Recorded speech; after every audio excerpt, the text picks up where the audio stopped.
आज के इस वीडियो में हम लोग सामाजिक विज्ञान के पहले चैप्टर जिसका नाम है यूरोपीय राष्ट्रवाद, ये पूरा चैप्टर समझने वाले हैं बहुत ही कम समय में। यह एक स्वतंत्रता की प्रतिमा है जिसके एक हाथ में ज्ञानोदय की मशाल है और दूसरे हाथ में नागरिकों के अधिकारों का घोषणा पत्र है। सबसे इंपॉर्टेंट टॉपिक जिसका नाम है फ्रांसीसी क्रांति। फ्रांसीसी क्रांति के कारण क्या थे, आखिर फ्रांसीसी क्रांति हुई क्यों? फ्रांस की राजधानी जो पेरिस होती है वहां के लोग सड़क पर उतर आते हैं और फ्रांस में एक संवैधानिक राजतंत्र की घोषणा हो जाती है। तो बोर्ड एग्जाम में क्वेश्चन आएगा कि नेपोलियन बोनापार्ट का संबंध किस देश से था? जर्मनिया जर्मन की थी, नारी रूपक, और ये बलूत वृक्ष के पत्तों का एक मुकुट पहनती थी।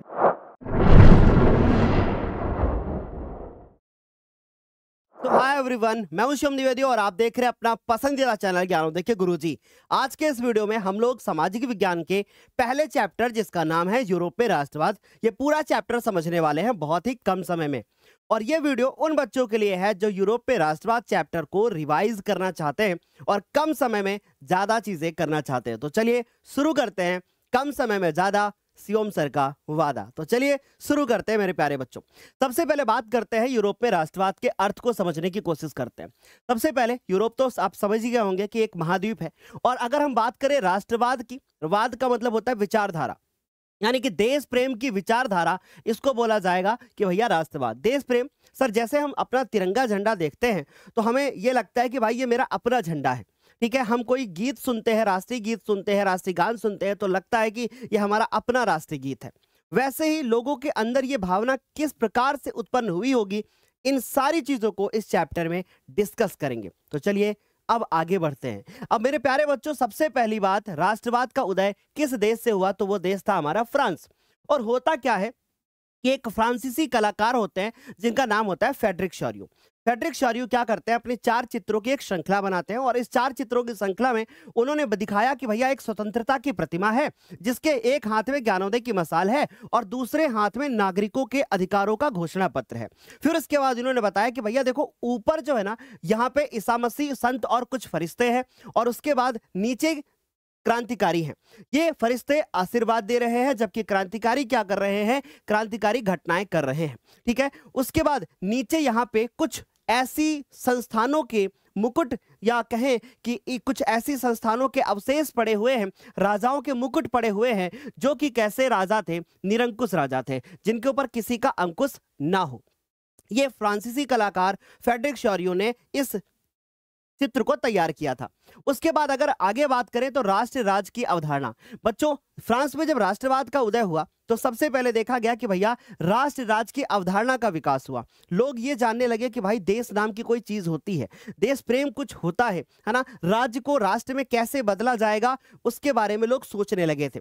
उसके बाद क्या हुआ कि एक शक्ति के रूप में राष्ट्र का विकास हुआ। एक शक्ति के रूप में, जैसे भारत क्या है? भारत एक तरीके से कहे कि भाई ये पूरी दुनिया की शक्ति है। अमेरिका क्या है? दुनिया की शक्ति है।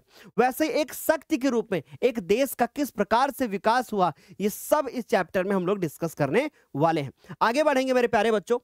अब हम लोग बात करते हैं सबसे इंपॉर्टेंट टॉपिक जिसका नाम है फ्रांसीसी क्रांति। फ्रांसीसी क्रांति कब होती है? फ्रांसीसी क्रांति होती है 1789 में। और भाई ये फ्रांसीसी क्रांति होती क्यों है, इसके बारे में बात करते हैं। तो वहां पे एक राजा था जिसका नाम था लुई शोल्वे। अब ये जो लुई शोल्वे राजा था वो एक निरंकुश राजा था, और वहां पे जो राज करता था तो वो राज बहुत गंदे तरीके से करता था। वो लोगों के ऊपर अत्याचार करता था। तो उस राजतंत्र का जो है समापन हो जाता है, और क्योंकि क्रांति होती है, और उसके बाद प्रजातंत्र जो होता है वो शुरू हो जाता है। और कुछ जो शिक्षित लोग होते हैं वहां के, वो लोग जैकोबियन क्लबों को बनाने लगते हैं, और ये इसमें शिक्षित वर्ग वाले लोग भी थे, और कुछ ऐसे भी लोग थे जो कि क्रांतिकारी लोग भी थे। इसके बाद आगे करें तो फ्रांसीसी क्रांति के बाद लोगों के अंदर सामूहिक पहचान की भावना जो है वो उत्पन्न होती है। सामूहिक पहचान का मतलब कि हाँ, अपनापन की भावना, कि भाई जैसे आप एक समूह में रहते हो, आप अपने गांव में रहते हो, तो आपके गांव को लगता है कि भाई ये मेरा गांव है, ये मेरे गांव के हैं। कहीं बाहर आप जाते हो, आपके गांव को कोई दिख जाता है तो आपको लगता है अरे भाई तुम यहाँ क्या कर रहे हो, यहाँ क्या कर रहे हो, यहाँ कैसे टहल रहे हो। तो ये हुई एक सामूहिक पहचान की भावना जो कि फ्रांसीसी क्रांति के बाद फ्रांस के लोगों के अंदर उत्पन्न होने लगी। आगे बढ़ेंगे मेरे प्यारे बच्चों। पितृभूमि और नागरिक पर जोर दिया गया। होता क्या था कि पहले राजा का बेटा ही राजा बन जाता था, है ना, नागरिकों को कुछ अधिकार ही नहीं था। तो भाई पितृभूमि यानी पिताजी की भूमि और साथ ही साथ नागरिक शब्द, इन सब चीजों के बारे में खोज होना स्टार्ट हो गई, इन पर जोर दिया गया, ठीक है। फिर उसके बाद नेशनल असेंबली, जो भू संपत्ति अधिकारी थे भू संपत्ति अधिकारी थे वो उन उसके बाद वहाँ पे एक नेशनल असेंबली का गठन होता है, भू संपत्ति अधिकारी जो है उनकी नियुक्ति हो जाती है। फिर उसके बाद वहाँ पे फ्रांसीसी ध्वज जो होता है वो चुना जाता है, ठीक है, जिसमें 3 कलर होते हैं वो आप वहाँ देख सकते हो। और उसके बाद फ्रेंच भाषा जो है वहाँ की जो है भाषा चुन ली जाती है, फ्रेंच भाषा को वहाँ की राष्ट्रभाषा के रूप में चुन लिया जाता है, ठीक है, जो कि पेरिस में बोली जाती थी। फिर उसके बाद बात करें एक समान नाप तौल की पद्धति, क्योंकि लोग नाप तौल भी अलग अलग तरीके से करते थे, तो एक समान नाप तौल भी की पद्धति भी आ गई। और उसके बाद नेशनल असेंबली का गठन हुआ, वहां पर भी लिखा है, यहां पर भी लिखा है, तो आप उसको एक जगह पे लिख लेना। आगे बढ़ेंगे मेरे प्यारे बच्चों, फ्रांसीसी क्रांति के कारण क्या थे, आखिर फ्रांसीसी क्रांति हुई क्यों। तो वहां का जो राजा था लुई 16वें एक बहुत अयोग्य राजा था, वो लोगों के ऊपर अत्याचार करता था, और अत्याचार करने के कारण लोगों ने सोचा कि भैया ये अत्याचार अब हम नहीं सह पाएंगे। वो बड़े बड़े जो लोग थे, जो कुलीन वर्ग के लोग थे, उनके साथ वो बहुत अच्छे से रहता था, लेकिन जो निम्न वर्ग के लोग थे, मजदूर वर्ग था, उनको वो बहुत परेशान करते थे। तो ये एक कारण था कि वो अयोग्य शासक था। फिर आगे बात करें मध्यम वर्ग का उदय। मध्यम वर्ग जो बच्चों था वो एक पढ़ा लिखा वर्ग था। कैसा वर्ग था, एक पढ़ा लिखा वर्ग था। और इस वर्ग का जब उदय हो जाता है, ठीक है, तब क्या होता है, फ्रांसीसी क्रांति का एक बहुत मुख्य कारण यह बन जाता है। फिर आगे बात करें मजदूर वर्ग की दुर्दशा। मजदूर वर्ग वहां का जो होता है वो बहुत ज्यादा परेशान होता है, वो चाहता है कि भैया हमें आजादी मिलनी चाहिए, क्योंकि उसके ऊपर अत्याचार बहुत होता था, बंधुआ मजदूरों के तरीके से काम करना पड़ता था, सही तरीके से वेतन भी नहीं मिलता था। फिर उसके बाद बात करें आम जनता की दयनीय स्थिति। जो वहां के लोग होते थे उनको मजबूर किया जाता था काम के लिए, उनको वहाँ के जो लोग होते थे उनको मजबूर किया जाता था कि ये कपड़े ही पहनना है, ये वाली भाषा ही बोलनी है। तो वहाँ के जो लोग थे वो बहुत ज़्यादा परेशान हो रहे थे। और साथ ही साथ आज़ादी पर प्रतिबंध, है ना, लोगों को बोला जाता था कि भैया पूजा नहीं करोगे या पूजा पाठ नहीं करोगे, यानी किसी एक धर्म को नहीं मानोगे, जो हम कहेंगे बस वही मानना पड़ेगा। तो ये सब थे फ्रांसीसी क्रांति के कारण। चलिए आगे बढ़ते हैं। फिर उसके बाद बात करते हैं नेपोलियन की। नेपोलियन क्या था, नेपोलियन एक तरीके का इस प्रकार का राजा था जो कि फ्रांस में आने पर इसने फ्रांस को संभाला, लेकिन फ्रांस की जो कमजोर सत्ता थी, क्योंकि लुई 16वें का अंत हुआ था, कमजोर सत्ता थी फ्रांस की तब, और तब उसने क्या किया, पूरे फ्रांस के ऊपर कब्जा कर लिया। लेकिन ये अच्छा राजा था, फ्रांस के बारे में सोचता था।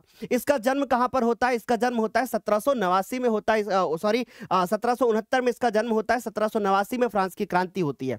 फिर बात करते हैं भैया, जब इसका जन्म हो जाता है, जन्म के बाद ये जो है फ्रांस में आता है और 1796 के आसपास ये युद्ध लड़ना जो है वो शुरू कर देता है। फिर क्या होता है, इसने पूरे फ्रांस के ऊपर कब्जा किया और 1804 ईस्वी में इसने अपने कोड को जारी कर दिया, जिसे नेपोलियन कोड के नाम से जाना जाता है। फिर उसके बाद बात करें, इसने भूदासता और जागीरी को जो है वो समाप्त कर दिया, यानी जो भूदासता का मतलब कि भैया गुलामी, उसको ये इसने समाप्त कर दिया। फिर उसके बाद जन्म के अधिकार पे विशेषाधिकार, पहले होता क्या था कि राजा का बेटा ही राजा बन जाता था, तो वो वाली प्रथा भी इसने समाप्त कर दी। फिर उसके बाद यातायात और संचार व्यवस्था को इसने सुधार दिया और नाप तौल की एक समान पद्धति भी ये लेकर के आ गया। तो नेपोलियन ने ये सारी चीजें की थी। पूछा जाएगा बोर्ड एग्जाम में कि नेपोलियन का फ्रांस पे अधिकार जब हुआ तो नेपोलियन ने क्या किया, ये सारे पॉइंट लिखने पड़ेंगे।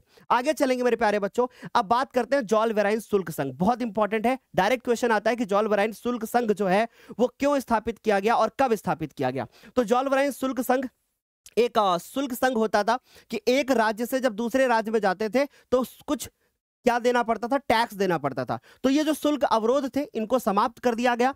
और ये किसकी पहल थी, यानी किसने इसकी शुरुआत की, तो इसकी शुरुआत की प्रशिया ने। और प्रशिया क्या था, यानी कि प्रशा क्या था, वो जर्मनी का एक राज्य होता है।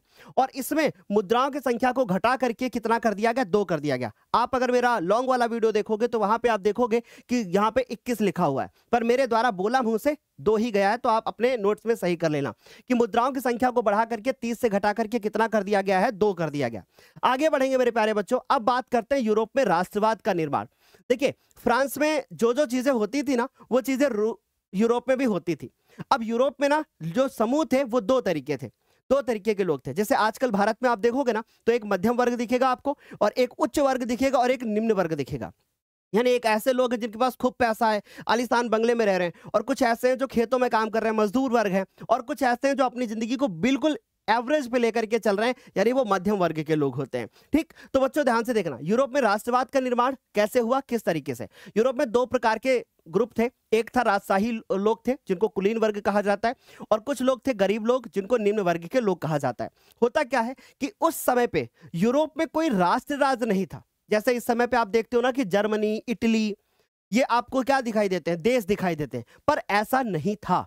ठीक है, कुछ भी ऐसा नहीं था, कोई भी प्रकार का देश नहीं था यूरोप में।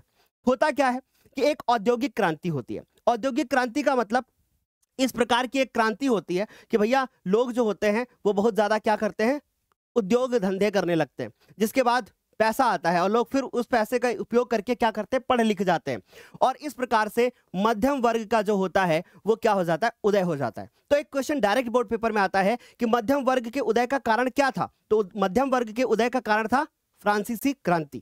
इस प्रकार से यूरोप में राष्ट्रवाद का निर्माण धीरे धीरे करके होने लगता है, और आगे बढ़ेंगे समझ में आ रहा होगा कि दो गुट में यूरोप जो है था वो बटा हुआ था, कोई भी राष्ट्र राज नहीं था। फिर एक औद्योगिक क्रांति होती है और मध्यम वर्ग का उदय हो जाता है। मध्यम वर्ग बहुत पढ़ा लिखा वर्ग था, और इस वर्ग ने यूरोप में जितनी भी क्रांतियां हुई उसमें बहुत ज्यादा इसने मदद की। इन्होंने क्रांतिकारियों का बहुत साथ दिया। आगे बढ़ेंगे मेरे प्यारे बच्चों, अब बात करते हैं उदारवाद का आरंभ। उदारवाद, अगर हम उदारवाद के बारे में बात करें, यानी कि उदारवाद इस प्रकार का एक उदारवाद का अर्थ है कि व्यक्ति के लिए आजादी और कानून के समक्ष और सबकी बराबरी। उदारवाद का मतलब ऐसे समझ सकते हो कि इनडायरेक्टली आप देश प्रेम ही समझ सकते हो। ठीक है, तो ये उदारवाद का आरंभ कब होता है, ये होता है 19वीं शताब्दी में। कब होता है बेटा, 19वीं शताब्दी में होता है। और उदारवाद का अर्थ होता है कि व्यक्ति के लिए आजादी, कि प्रत्येक व्यक्ति जो है वो आजाद होना चाहता है, और कानून के समक्ष, है ना, और कानून के समक्ष सबकी बराबरी हो। ऐसा ना हो कि अगर कोई दूसरा व्यक्ति जाए तो उसको कानून उसके लिए दूसरा हो, और उसके बाद कोई दूसरा व्यक्ति जाए तो उसके लिए कानून दूसरा हो। ऐसा कुछ नहीं होना चाहिए। तो इसका आरंभ कब होता है, 19वीं शताब्दी से हो जाता है। फिर आगे बात करें तो उदारवाद यह सबकी सहमत से बनी सरकार पर जोर देता है। यानी उदारवाद कहता है कि सबकी सहमत से जो सरकार बनेगी वही सरकार अच्छी होगी। ठीक है, जैसे भारत में क्या है, सब लोग वोट डालते हो, सबकी सहमत पे सरकार बनती है, तो भाई उदारवाद है भारत में। राइट, आगे चलते हैं मेरे प्यारे बच्चों। अब हम लोग कहां से कहां पर आ गए, हम लोग सीधे 1789 से शुरू कर दिए, और हमने देखा कि फ्रांस में जो है क्रांति होती है, फिर उसके बाद नेपोलियन अपने कोड जारी करता है, सब कुछ फ्रांस में बेहतर चल रहा था। लेकिन 1815 के आसपास क्या होता है, जरा ध्यान से सुनना। एक देश है जिसका नाम है ऑस्ट्रिया, और ऑस्ट्रिया की राजधानी है जिसको बोला जाता है वियना। तो ये वियना संधि होती है, और वियना संधि जो होती है वो किन देशों के बीच में होती है, पहले ये भी अच्छे से जान लेना, मैं आगे डिस्कस करूंगा। तो बच्चों, ब्रिटेन, रूस और प्रशा और ऑस्ट्रिया, ये चार देश जो होते हैं वो मिल जाते हैं। प्रशा एक्चुअली जर्मनी है, ठीक है, कंफ्यूज मत होना, वो जर्मनी का एक राज्य है। तो हमने क्या बताया कि इस समय पर तो ब्रिटेन, रूस और प्रशा और ऑस्ट्रिया, इन चारों ने मिलकर के क्या कर दिया, इन चारों ने मिलकर के किसको हरा दिया, इन चारों ने मिलकर के किसको हरा दिया, नेपोलियन को हरा दिया। किसको हरा दिया बेटा, इन्होंने नेपोलियन को हरा दिया। और नेपोलियन को किस युद्ध में हराया, तो वो युद्ध होता है वाटरलू का युद्ध। अब ये जो वाटरलू का युद्ध होता है इसमें नेपोलियन हार जाता है, और ऑस्ट्रिया के चांसलर ड्यूक मैटरनिक उसके अध्यक्ष होते हैं। ये क्वेश्चन पूछा जाएगा। और जो ऑस्ट्रिया के चांसलर ड्यूक मैटरनिक होते हैं ये बोलते हैं कि अब वापस से फ्रांस में बूर्बो वंश वापस से आना चाहिए, वापस से वहां पे जो राजतंत्र था वो वापस आना चाहिए, जो कि नेपोलियन के आने के बाद हट गया था। अब वापस से क्या होता है कि बूर्बो वंश जो होता है वो फ्रांस में वापस आ जाता है, और फिर क्या होता है कि जितनी सीमाएं थी फ्रांस की, उन सीमाओं पर आसपास के जो इलाके थे उन पे नेपोलियन ने कब्जा करना स्टार्ट कर दिया था, क्योंकि नेपोलियन एक अच्छा राजा था, ऐसा आप मान सकते हो। वो फ्रांस के बारे में सोचता था। ठीक है, तो अब उसने कुछ जितने भी राज्यों को स्थापित किया था उनको सबको हटा दिया गया। और फिर क्या किया इन्होंने, ऑस्ट्रिया के चांसलर ने जब वहां पे कब्जा कर लिया फ्रांस के ऊपर, और इन्होंने अपनी अध्यक्षता में ऐसा करवाया, तो हुआ क्या कि फ्रांस की सीमाओं पर जो है ना इन्होंने कई राज्य बना दिए। क्यों बना दिए, ताकि फ्रांस और आगे ना बढ़ सके। ठीक है, तो वो कई जो है इन्होंने क्या कर दिए, राज्य स्थापित कर दिए। तो ये सब होता है 1815 के बाद। बच्चों आगे चलेंगे, अब हम लोग बात करते हैं कुछ क्रांतिकारी घटनाओं के बारे में, आगे बात करेंगे और देखते हैं क्या होता है। अब यूरोप जो होता है वो पुनः तानाशाही के शासन में फंस चुका था। क्यों फंस चुका था? क्योंकि अब जो है ना नेपोलियन जो होता है वो हार जाता है, ठीक है, तो वो फंस चुका था। अब क्या होता है? गुप्त संगठनों की स्थापना होती है। अब आपके मन में चल रहा होगा सर ये गुप्त संगठन क्या होते हैं? जैसे समझने की कोशिश करो। आपके गांव में कोई प्रधान हो, उसको हटा दिया जाए। अब वो प्रधान क्या करेगा? वो सोचेगा कि भैया कुछ गुप्त संगठन बनाते हैं, छोटे छोटे संगठन बनाते हैं। और उन गुप्त संगठनों में कौन सा संगठन बना था? सबसे पहले ये मैत्सनी ने बनाया था, यंग इटली और यंग यूरोप। ये गुप्त संगठन की स्थापना हो जाती है। कौन बनाता है? मैत्सनी बनाता है। और मैत्सनी को इटली के राष्ट्रवाद का मसीहा कहा जाता है, क्योंकि इटली के एकीकरण में मैत्सनी ने बहुत बड़ी भूमिका निभाई थी। उसके बाद आगे बात करते हैं कि भैया मैत्सनी का जन्म कब होता है? मैत्सनी का जन्म होता है 1807 में। और जब 1807 में मैत्सनी का जन्म होता है, और फिर आगे सुनने की प्लीज कोशिश करिएगा, 1807 में जेनोवा में उसका जन्म होता है। और वो 1830 में ये सोच लेता है कि भैया मैं अब इटली को आजाद करके अर्थात एकीकृत करके ही क्या करूंगा? रहूंगा। यानी मीन्स 1830 में ही ये सोच लेता है, मात्र 23 वर्ष की आयु में, कि भैया मैं इटली को एकीकृत करके ही रहूंगा। ये क्वेश्चन पूछा जाता है। फिर उसके बाद बात करें मैटरनिख ने क्या कहा। मैटरनिख ने कहा कि ये जो मैत्सनी है ना, ये हमारी सामाजिक व्यवस्था का सबसे बड़ा दुश्मन है। अब आपके मन में चल रहा होगा कि आखिर ये मैटरनिख क्यों ऐसा बोल रहे थे? देखो मैटरनिख ने क्या किया था ना, कि जो ऑस्ट्रिया थी ना, ऑस्ट्रिया, उसके वो वियना में के कहें कि चांसलर थे, ऑस्ट्रिया के चांसलर मैटरनिख, और उन्होंने ही नेपोलियन को हराया था, ठीक है, एक संधि के माध्यम से। अब ये मैटरनिख चाहते थे कि वापस से फ्रांस में बूर्बो वंश जो है वो बना रहे, कोई दूसरा वंश अब ना आ पाए, फिर से कोई क्रांतिकारी घटना ना हो। लेकिन मैत्सनी गुप्त संगठन के माध्यम से क्या कर रहा था? क्रांतिकारी घटनाओं को परिणाम देने की कोशिश कर रहा था, तो उसने गुप्त संगठन बना दिए थे। इसीलिए जो मैटरनिख थे ये इनसे चिढ़ते थे। ये मैटरनिख इनसे चिढ़ते थे। किससे चिढ़ते थे? मैत्सनी से चिढ़ते थे। मैत्सनी का संबंध मैटरनिख के साथ बहुत है, ठीक है, ये बात सभी को समझ में आ गई होगी। आगे चलेंगे बच्चों, अब बात करते हैं क्रांतियों का युग, यानी कुछ अब क्रांतिकारी घटनाएं हो जाती हैं। क्यों? क्योंकि अब 1815 में वियना संधि हो गई, वहां से नेपोलियन की हार हो जाती है, बाद में नेपोलियन की डेथ भी हो जाती है कुछ सालों के बाद, उससे आपका भी मतलब नहीं है। अब बात करते हैं क्रांतियों के युग। अब क्रांतियों में क्या होता है? जो पहली क्रांति होती है वो पहली क्रांति होती है जुलाई क्रांति, और ये कब होती है? 1830 में। कहां पर होती है? फ्रांस में होती है। सर आखिर ये क्यों होती है? सर आखिर ये क्यों होती है जुलाई में फ्रांस क्रांति? क्यों? ध्यान से सुनिएगा। फ्रांस में जुलाई क्रांति क्यों होती है? ये इसलिए होती है क्योंकि वहां के जो लोग होते थे ना, वो बहुत परेशान हो रहे थे, भूख से परेशान हो रहे थे, और बहुत ज्यादा क्या थे, जो वहां का अध्यक्ष था जिसको कि चार्ल्स दसम था। अब चार्ल्स दसम को ऑस्ट्रिया के चांसलर ने ही क्या किया था? स्थापित कर दिया था वहां पे, या कहें कि उनको बोल दिया था कि भाई तुम वहां पे जो है राज कर लो अब। तो ये जो बोर्बो शासक जो चार्ल्स दसम था, इसको उखाड़ फेंकते हैं जुलाई क्रांति में। कौन उखाड़ फेंकता है? कौन उखाड़ फेंकता है? भाई फ्रांस के क्रांतिकारी उखाड़ फेंक देते हैं उसको, ठीक है, और जो कोई मैटरनिख ने इसको स्थापित कर दिया था वहां पे। अब आगे बात करते हैं, और उसके बाद फिर दूसरे किसी को अध्यक्ष बना दिया जाता है 1830 में। ये बड़ा ही इंपॉर्टेंट क्वेश्चन आएगा कि 1830 में जब फ्रांस में पहली क्रांति जुलाई क्रांति होती है, इसको जुलाई क्रांति के नाम से जाना जाता है, तो होता यह है कि बूर्बो शासक चार्ल्स दसम को उखाड़ फेंका जाता है, जो कि वहां के क्रांतिकारी उखाड़ फेंकते हैं। फिर लुई फिलिप को वहां का अध्यक्ष बना दिया जाता है, कहां का? फ्रांस का, और संवैधानिक राजतंत्र स्थापित कर दिया जाता है। बोर्ड एग्जाम में एक नंबर का क्वेश्चन आएगा कि भैया बता दो कि 1830 में, या ऐसे क्वेश्चन आएगा कि लुई फिलिप की अध्यक्षता में कब संवैधानिक राजतंत्र स्थापित किया गया? तो 1830 में। ये क्वेश्चन पूछा जाएगा, बहुत इंपॉर्टेंट है। अब आगे देखो क्या होता है। अब जब ये स्थापित कर दिया जाता है तो मैटरनिख क्या बोलते हैं? मैटरनिख कहते हैं कि फ्रांस जब छींकता है तो बाकी यूरोप को सर्दी जुकाम हो जाता है। ये बात इन्होंने क्यों बोली? जैसे इन्होंने बोला कि भाई जब भी फ्रांस को छींक आती है ना, तो इस सर्दी जुकाम यूरोप को हो जाता है। क्यों? क्योंकि जो जो फ्रांस में हो रहा था वो सारी चीजें यूरोप में भी हो रही थी, इसलिए वो फ्रांस छींकता है तो बाकी यूरोप को सर्दी जुकाम हो जाता है, ऐसा मैटरनिख बोलते हैं, ठीक है। सो आई होप समझ में आई होगी बात। दो बातें हमने बताई। मैटरनिख ने मैत्सनी को हमारी सामाजिक व्यवस्था का सबसे बड़ा दुश्मन बताया, और मैटरनिख ने ही कहा कि जब फ्रांस छींकता है तो बाकी सबको सर्दी जुकाम हो जाता है। क्यों कहा?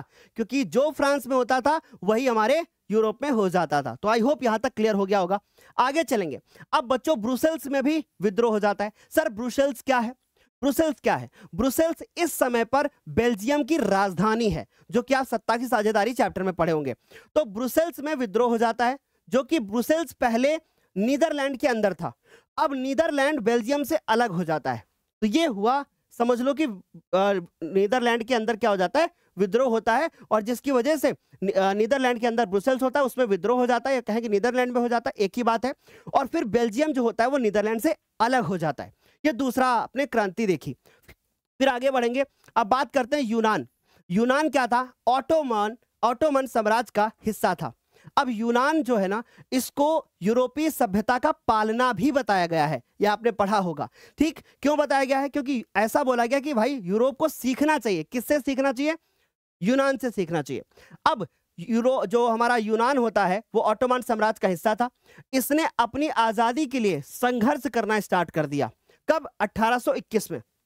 और बाद में एक संधि के माध्यम से जिसको बोला जाता है कुस्तुनतुनिया की संधि, ये संधि हो जाती है 1832 में।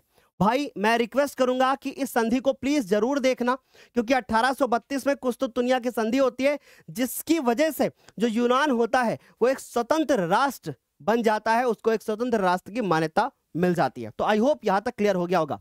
आगे बढ़ेंगे, अब बात करेंगे रूमानी कल्पना और राष्ट्रीय भावना। अब आपको क्या लगता है कि कोई भी देश ऐसे ही आजाद हो जाता है?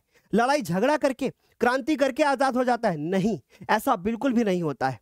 भारत क्या देश सिर्फ भगत सिंह और महात्मा गांधी जी की वजह से आजाद हुआ? बिल्कुल भी नहीं। आपको बहुत अच्छे से पता होना चाहिए कि कुछ संगीत बने, कुछ चित्र बनाए गए, तब लोगों के अंदर क्या हुआ? देश प्रेम की भावना जागृत हुई, तब भारत आजाद हुआ। ठीक उसी प्रकार से यूरोप में भी हुआ। यूरोप में क्या हुआ बच्चों? ध्यान से देखना। यूरोप में कला, काव्य और कहानियां और संगीत ने राष्ट्रवादी भावनाओं का निर्माण कर दिया, और कुछ ऐसे सांस्कृतिक आंदोलन किए गए जिसकी वजह से लोग जाने कि भैया राष्ट्रवाद होता क्या है, देश प्रेम होता क्या है। फिर उसके बाद स्थानीय जो भाषा थी उसके ऊपर क्या कर दिया गया? जोर दे दिया गया कि भैया जो वहां की भाषा थी, लैंग्वेज थी, उसके ऊपर जोर दिया गया। इन सभी कारण की वजह से ही यूरोप में राष्ट्रवाद का उदय हो सका। आई होप यहां तक सभी को क्लियर हो गया होगा। आगे चलेंगे, अब बात करते हैं भूख, कठिनाइयां और जन विद्रोह। अब आपने देखा कि 1830 में क्रांतियां हो जाती हैं, और आपने नोटिस किया होगा कि मैंने बताया था कि भाई जुलाई क्रांति का जो मुख्य कारण था वो ये था कि लोग भूखमरी से परेशान थे, लोग बेरोजगार थे, इसलिए पहली क्रांति जुलाई क्रांति होती है। ठीक है, सो आई होप यहां तक समझ में आया होगा। अब आगे बढ़ेंगे, तो भूख, कठिनाइयां और जन विद्रोह होता है। होता क्या है एक्चुअली बच्चों, कि यूरोप की जनता बहुत तेजी से क्या कर रही थी? अपनी जनसंख्या में वृद्धि कर रही थी। लेकिन इंग्लैंड के अंदर औद्योगिक क्रांति हो चुकी थी, तो वहां के लोग परेशान नहीं थे, और यूरोप के लोग बेरोजगार हो रहे थे, शहरों के में भीड़ बढ़ती जा रही थी, लोग गरीब बस्तियों में जाकर के रहने लगे थे ताकि वो रोजगार भी मिलता है शहर में। फिर आगे बढ़ेंगे, इंग्लैंड में औद्योगिकरण हुआ था तो उसको इतना ज्यादा परेशानी नहीं थी। आगे बढ़ेंगे, अब क्या होता है कि कठिनाइयां पैदा हो गई, जन विद्रोह पैदा हो गया। क्यों पैदा हुआ? क्योंकि भूख से परेशान लोग, बेरोजगार लोग, तो फिर जन विद्रोह हो गया, यानी लोग आपस में लड़ने लगे। और फिर एक वक्त आता है 1848 ईस्वी में, जो फ्रांस की राजधानी होती है पेरिस, फ्रांस की राजधानी जो पेरिस होती है, वहां के लोग सड़क पर उतर आते हैं। और आपने देखा होगा कि जब 1830 में बूर्बो शासक चार्ल्स दसम को उखाड़ फेंका जाता है, तो लुई फिलिप को वहां पे अध्यक्ष बनाया जाता है और फ्रांस में एक संवैधानिक राजतंत्र की घोषणा हो जाती है। लेकिन अब ध्यान से सुनिएगा कि जो वो लुई फिलिप था, अब उसको भी भागना पड़ा, क्यों? क्योंकि अब लोग जो थे वो सड़क पर उतर आए थे और लुई फिलिप भी कुछ कर नहीं पा रहा था, भूखमरी बढ़ती चली जा रही थी। राइट, अब क्या होता है कि भैया लुई फिलिप को भागना पड़ा, और 1848 में फ्रांस में एक नवीन गणतंत्र की जो है वो घोषणा हो जाती है। This is the very most important point कि फ्रांस में गणतंत्र की घोषणा कब होती है? 1848 ईस्वी में फ्रांस में एक नवीन गणतंत्र की घोषणा हो जाती है। आगे बढ़ेंगे, इसके बाद क्या निर्णय लिए जाते हैं? सबको रोजगार की गारंटी दी जाती है, कारखाने खोले जाते हैं, और 21 साल से अधिक उम्र के जो वयस्क पुरुष होते हैं उनको वोट देने का अधिकार मिल जाता है। जैसे भारत में 18 वर्ष है, वैसे ही फ्रांस में 21 वर्ष के लोग वोट डाल सकते हैं। लेकिन पता है दर्दनाक बात क्या थी? कि महिलाओं को अभी भी वोट डालने का अधिकार नहीं मिला था, सिर्फ पुरुषों को वोट डालने का अधिकार मिला था।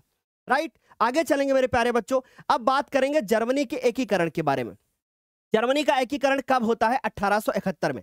अब मन में सवाल आ रहा होगा कि आखिर सर जर्मनी के एकीकरण क्यों हुआ? जर्मनी क्या था? यूरोप का हिस्सा था। इटली क्या था? यूरोप का हिस्सा था।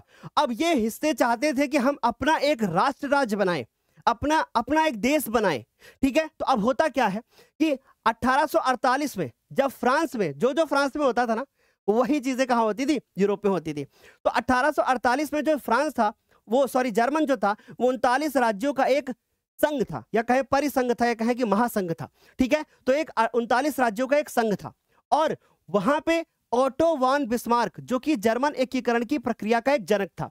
अब ये एनसीईआरटी में लिखा हुआ है प्रधानमंत्री, तो आप ऐसा बोल सकते हो कि ऑटो वॉन बिस्मार्क जो थे वो प्रधानमंत्री थे, और उसके बाद वो जर्मन एकीकरण की प्रक्रिया के जनक कहलाते हैं।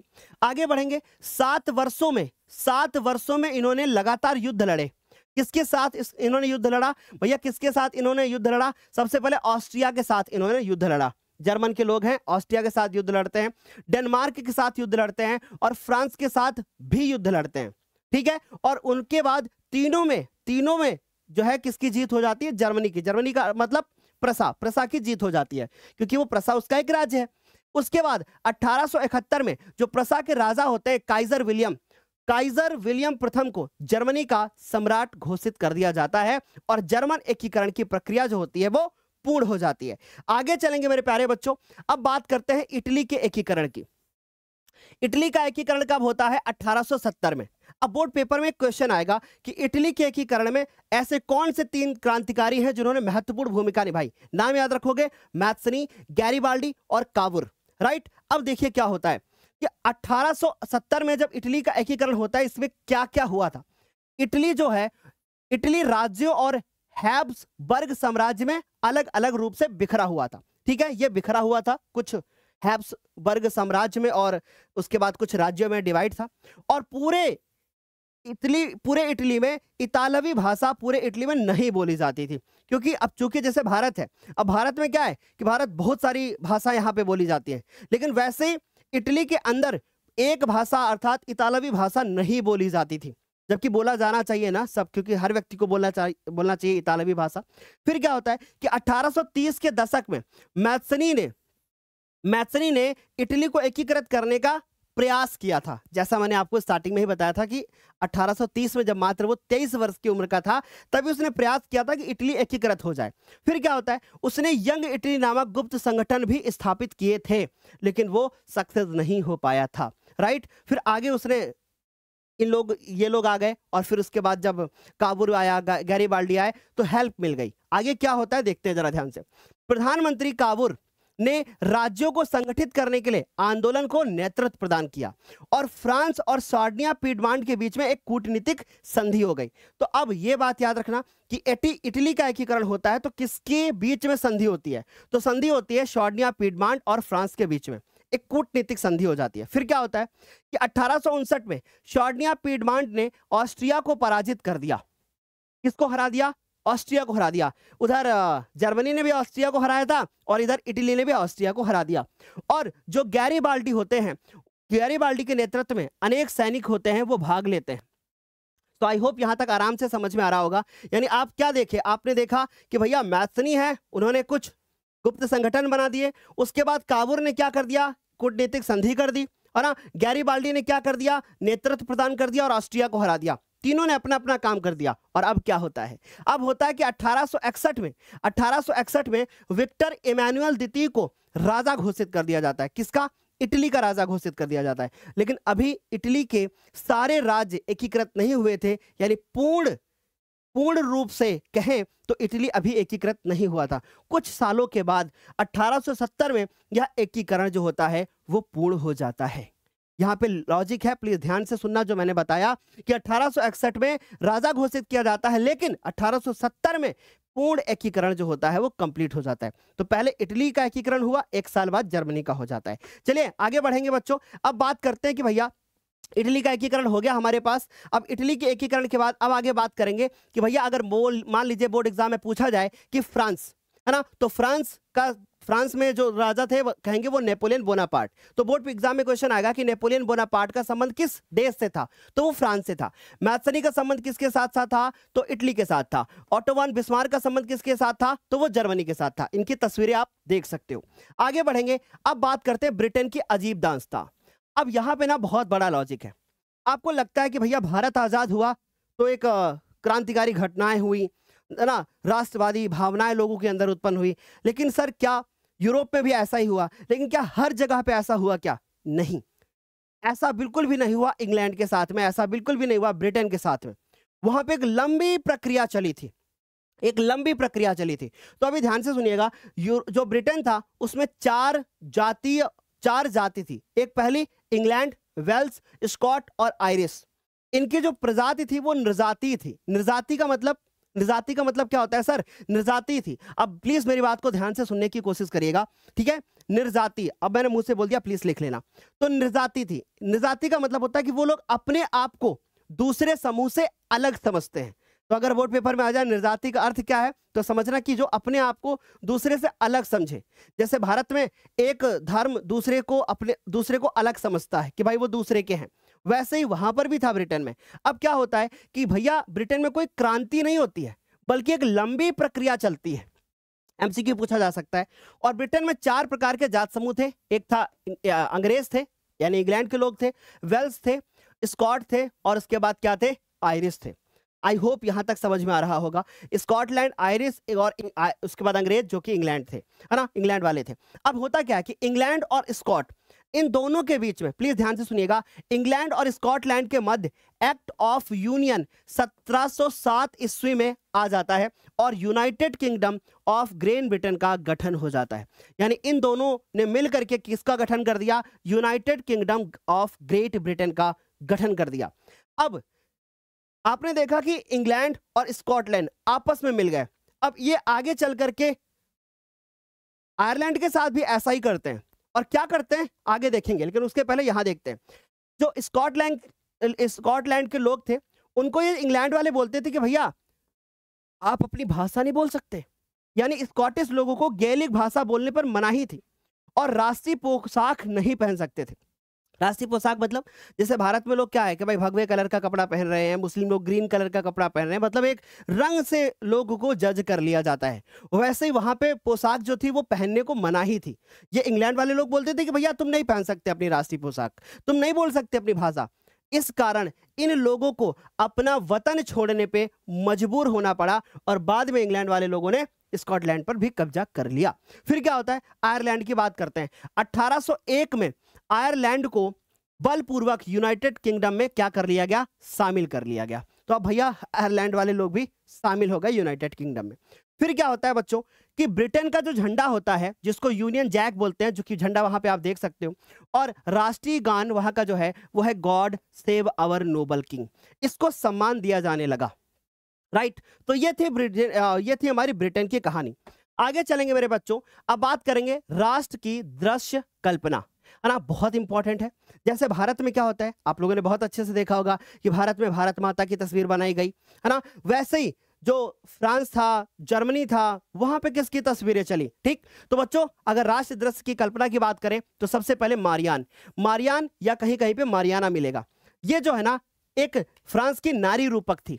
फ्रांस की नारी रूपक, जैसे भारत की नारी रूपक भारत माता बोलोगे, वैसे फ्रांस की नारी रूपक मारियान थी। और ये लाल टोपी पहनती थी, है ना, यानी इस पिक्चर में आप लाल टोपी देखोगे, है ना, उसके बाद तिरंगा देखोगे और उसके बाद आप कलगी देखोगे। कलगी का मतलब जैसे बालों में यहाँ पे कुछ लगा हुआ होता था इनके, राइट।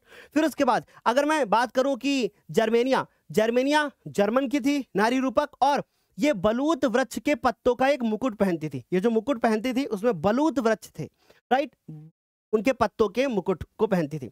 और ये तलवार को अपने साथ में रखती थी जिस पर लिखा होता था कि जर्मन तलवार, ये पूछा जाएगा, जर्मन तलवार जर्मन राइन की रक्षा करती है। यानी ये जो जर्मन की तलवार है, जर्मनी की जो तलवार है, ये क्या करती है? ये जर्मन राइन की रक्षा करती है। इस प्रकार ये जो पूरा चैप्टर था वो पूरा चैप्टर कंप्लीट होता है। आप लोग इस वीडियो को लाइक और शेयर करके जरूर बताना कि आपको ये कैसा लगा। मन करे तो आप कमेंट भी करना, और क्या आप इसी तरीके से अगला अध्याय और चाहते हैं, प्लीज जरूर बताना। तब तक के लिए बाय, टेक केयर, मिलते हैं अगले अध्याय में।